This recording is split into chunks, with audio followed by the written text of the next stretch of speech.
एक दो के लिए घृणा कभी भी नहीं करनी चाहिए। क्या यहाँ आपस में ही बच्चे एक दो को घृणा करने लग पड़ते हैं, नहीं तो तुमको डंडे खाने पड़ेंगे।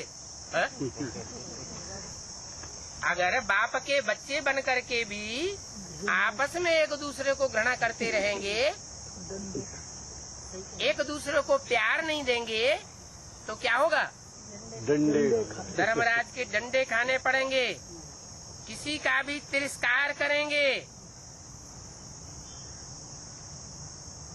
होता है ना, सभा भरी हुई होती है, किसी के ऊपर खार खाए हुए बैठे होते हैं, तो सब के सामने उसकी थू दैया करवा देते हैं।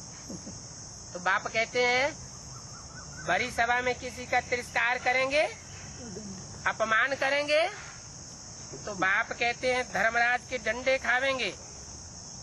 तब भी नफरत नहीं रखो, कोई का भी तिरस्कार नहीं करो। क्यों? जो जैसा करेगा वो वैसा स्वतः ही पाएगा। इसमें हमारे कुछ करने की दरकार, हम क्यों अपना पाप कर्म बनावे। बहुत होता है, सहन नहीं होता है तो क्या करो? बाप को बता दो कि ऐसे ऐसे करता है, हल्के हो जाओ। देह अभिमान में आने से फिर एक दूसरे से नफरत करते हैं।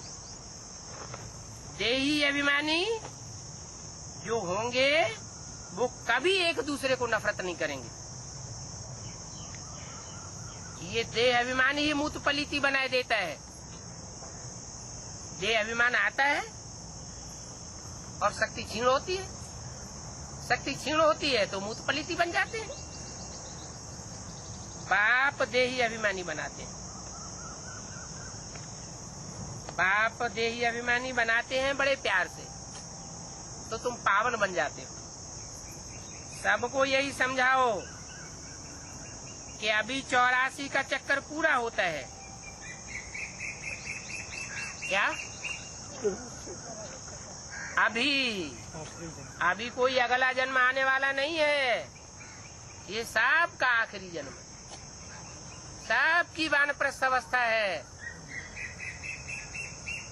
ये सब का आखिरी 84वां जन्म है, ये पूरा हुआ है। देखो महारानी कितनी तंग है। सन 67 की वाणी है,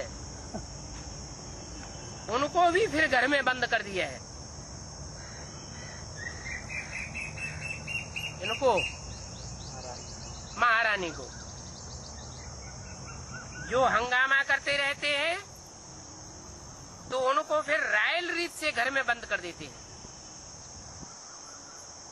जो कोई भी उनके पास नहीं आ सकता। ऐसे भी कोई नहीं समझे कि उनको जेल में डाल दिया है। पब्लिक ये नहीं समझ पाती कि ये जेल में है। कितनी बड़ी महारानी है राजस्थान की, उनको तुम्हारा पत्र जाना चाहिए। कहाँ की महारानी है? राजस्थान की। वो तो हद का राजस्थान है, तुम्हारा है बेहद के राजाओं का राजस्थान। तो उनको तुम्हारा पत्र जाना चाहिए। तुम क्यों हैरान हो रही हो? हैं? तुम ही पहले सूर्यवंशी महारानी थी, अभी तुम चंद्रवंशी बन पड़ी हो। क्या? ज्ञान चंद्रमा ब्रह्मा के कुल में आकर के तुमको जन्म लेना पड़ा, वहां जाके सरेंडर हो गई। अभी फिर 84 जन्म लेते लेते उतरते उतरते पतित बन गई हो। अभी बाप फिर से तुमको सूर्यवंशी महाराजा महारानी बनाने के लिए आए हैं। तो तुम चंद्रवंशी से सूर्यवंशी महारानी क्यों नहीं बनती हो?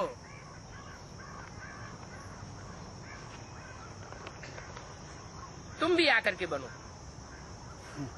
एक मुरली में बोला है मिस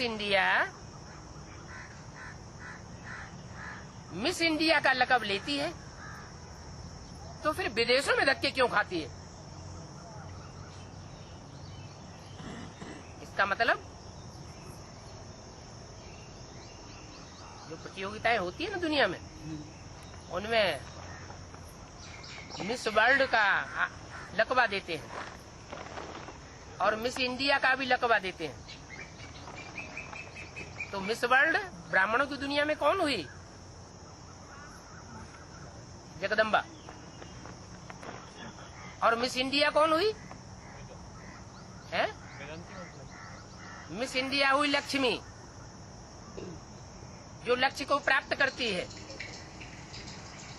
जगदम्बा हुई सारे जगत की अम्बा, माना भारतवासियों की भी अम्बा और विदेशियों की भी अम्बा, राक्षसों की भी अम्बा और देवताओं की भी अम्बा। और लक्ष्मी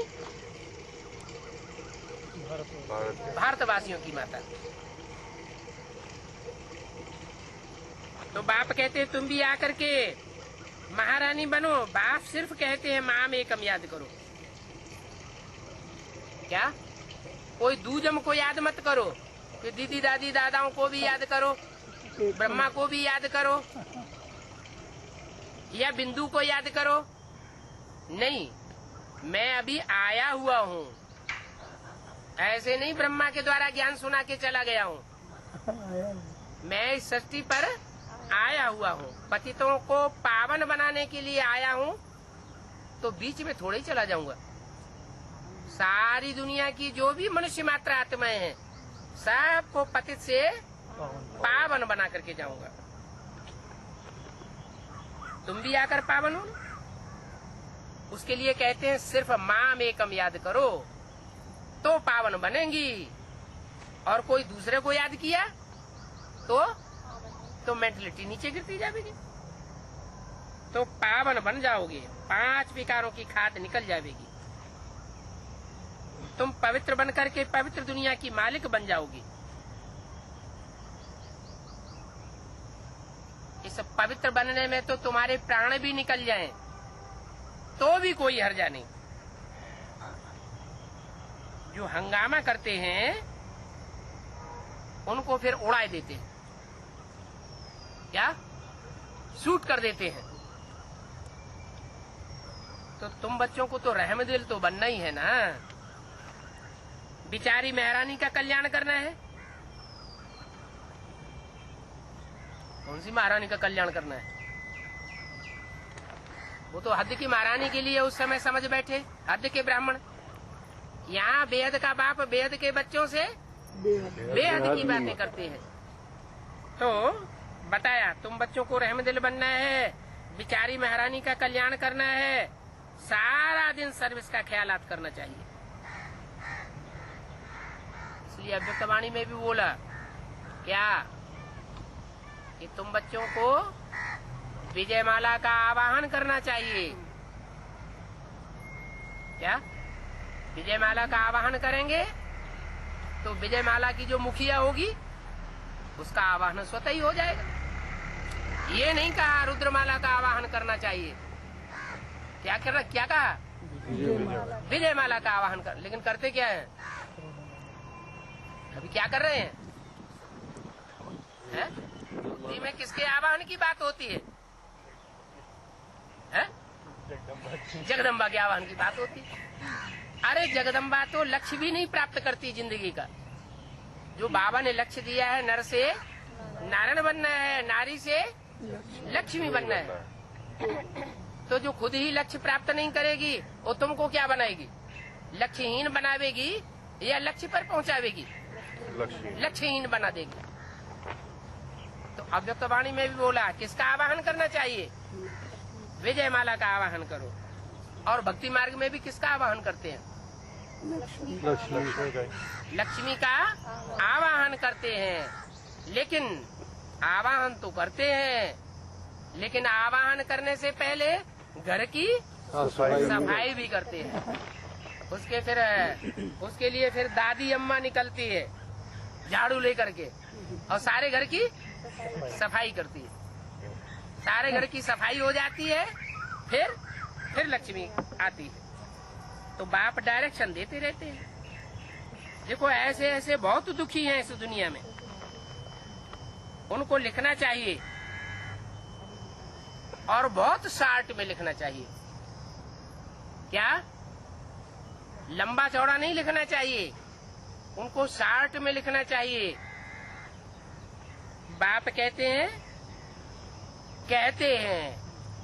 बाप कहते हैं माना साकार में है, बोलने वाले मुख से बोल करके ही कहते हैं कि मुझे याद करो। मुझे याद करेंगे तो तुम्हारे 84 जन्मों के पाप कट जावेंगे और तुम्हारे सारे बंधन छूट जावेंगे। ओम शांति।